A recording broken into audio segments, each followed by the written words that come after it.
Хүссэн бүхнээ бодит болгох боломж байдаг хгүй. Хүссэн бүхнээ боддоо. Маш их хүсэл байгаа шүү дээ. Хүсэл мөрөөдөл хүнд маш их олон байгаа. Тэр болгоныг бодит амьдрал дээр яг бий болгоод харах боломж аа. Хүн болгон би ер нь энэ нар чинь яах гэж ирсэн бол ямар одоо даалгавартай юм бол ямар зам өрөөр явах юм бол миний одоо энэ хүн болж төрсний утга учир нь юу ингэ асууж идэг байхгүй.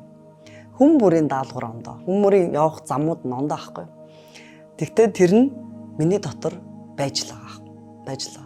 Бүр баг бахаас эхлүүлээд нөгөө хүүхдүүд чинь ингээд зорилгоо яриад эхэлдэг чинь мөрөөдлөө би том хүмүүлээ тийм болно. Нэг тийм юм бүтээн би цагдаа болно, би багш болно ингэн тэгнэ гэж яриад байдаг. Тэр дотор байдаг байхгүй юу. Тэгээд эцэстээ хүн болгоо би яавал аз жаргалтай болох вэ гэхээр миний бүтээсэн аль нэг зүйлээр дамжаад маш олон хүмүүс сайхан болвол би аз жаргалтай болдог. Яг энэ дотор л нууц нь оршиж байдаг шүү дээ. Хүн болгоны энэ насандаа ирээд гүйцэлдүүлэх ёстой даалгавар нь